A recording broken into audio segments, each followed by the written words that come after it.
श्रीमान गुलाम नबी जी, मुझे चिंता इस बात की है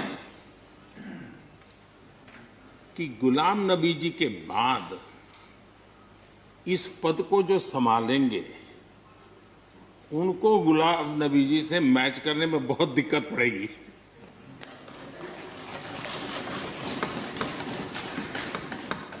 क्योंकि गुलाम नबी जी अपने दल की चिंता करते थे, लेकिन देश की और सदन की भी उतनी ही चिंता करते थे। ये छोटी बात नहीं है जी, ये बहुत बड़ी बात है जी।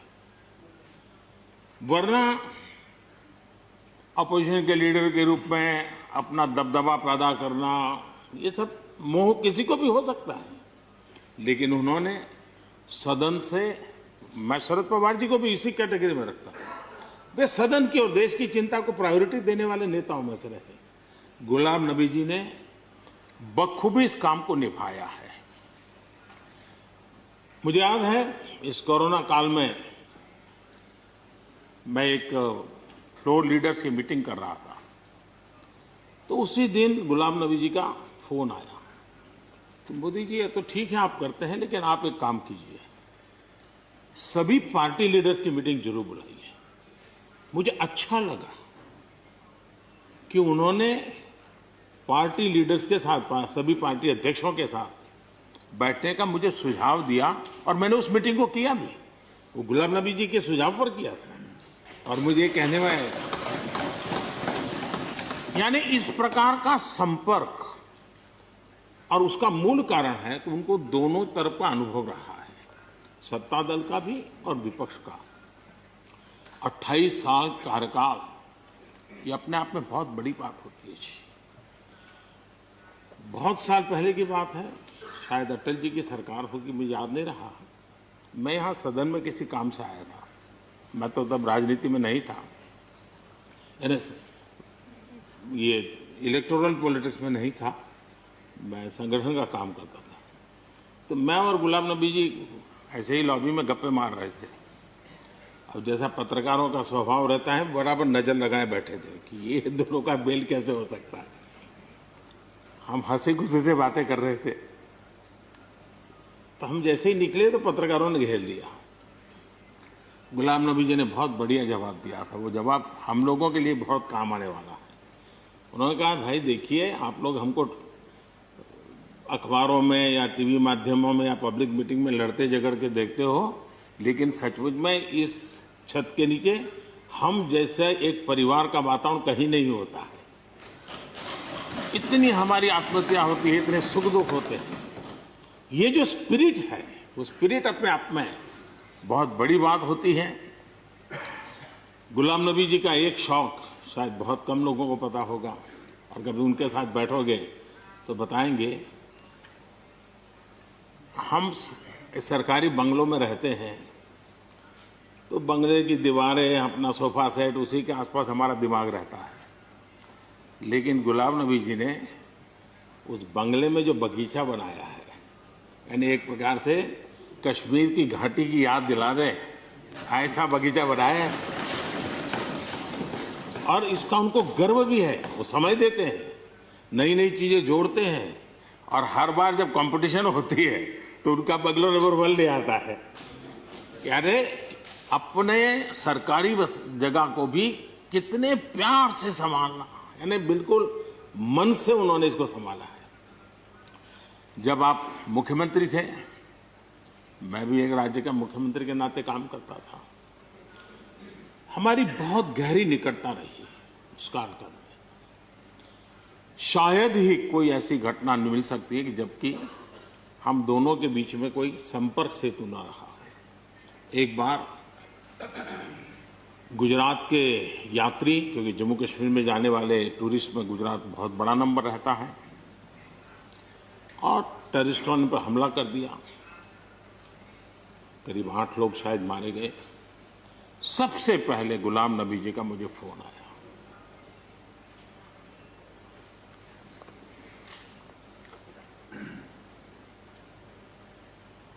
और वो फोन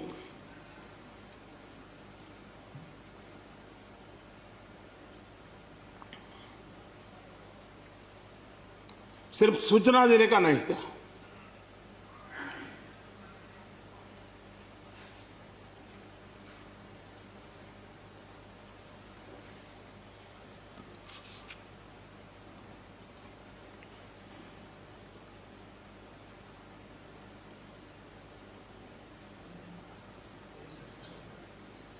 उनके आंसू रुक नहीं रहे थे। फोन पे उस समय प्रणब मुखर्जी साहब डिफेंस मिनिस्टर थे। मैंने उनको फोन किया, मैंने कहा साहब अगर फोर्स का हवाई जहाज मिल जाए डेड बॉडी को लाने के लिए। रात देर हो गई थी। प्रणब मुखर्जी साहब ने कहा आप चिंता मत कीजिए, मैं करता हूं व्यवस्था। लेकिन रात में फिर गुलाम नबी जी का फोन आया। वे एयरपोर्ट थे।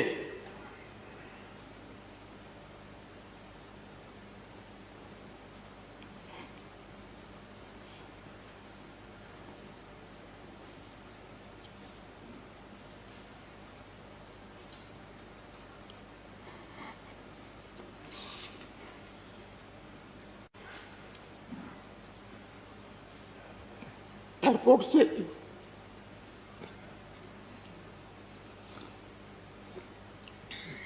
उन्होंने मुझे फोन किया और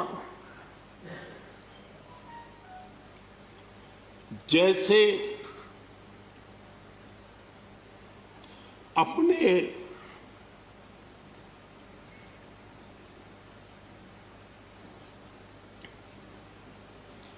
परिवार के सदस्य की चिंता करें,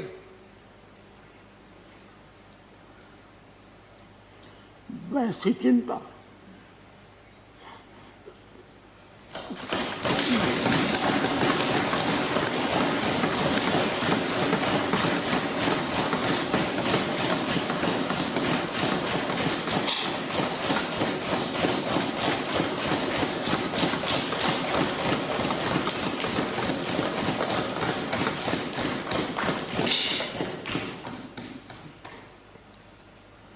पद, सत्ता जीवन में आती रहती, लेकिन उसे कैसे पचाना,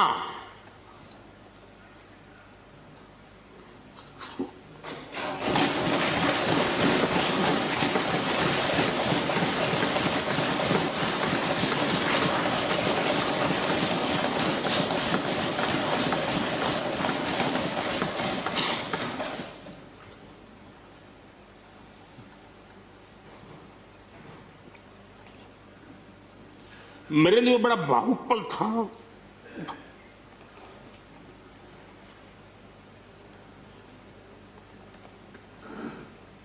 दूसरे दिन सुबह फोन आया कि मोदी जी सब लोग पहुंच गए।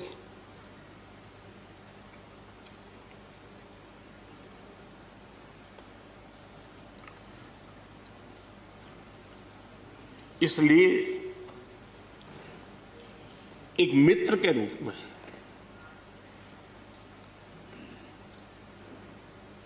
गुलाम नबी जी को घटना और अनुभव के आधार पर मैं आदर करता हूं।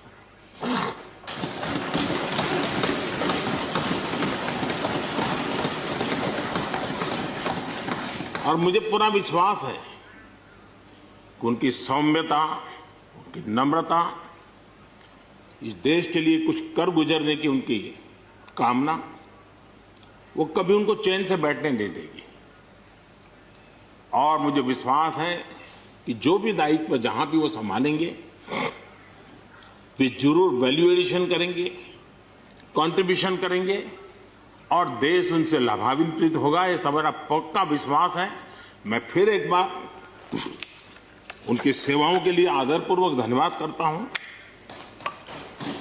और व्यक्तिगत रूप से भी मेरा उनसे आग्रह रहेगा कि मन से मत मानो कि अब आप इस सदन में नहीं हो। आप के लिए मेरे द्वार हमेशा खुले, इन चारों माननीय सदस्यों के लिए खुले हैं। आपके विचार, आपके सुझाव, क्योंकि देश में सब बहुत जरूरी होता है, ये अनुभव बहुत काम आता है, मुझे मिलता रहेगा, ये अपेक्षा मैं रखता ही रहूंगा। आपको मैं निवृत्त होने नहीं दूंगा। फिर एक बार बहुत शुभकामनाएं, धन्यवाद।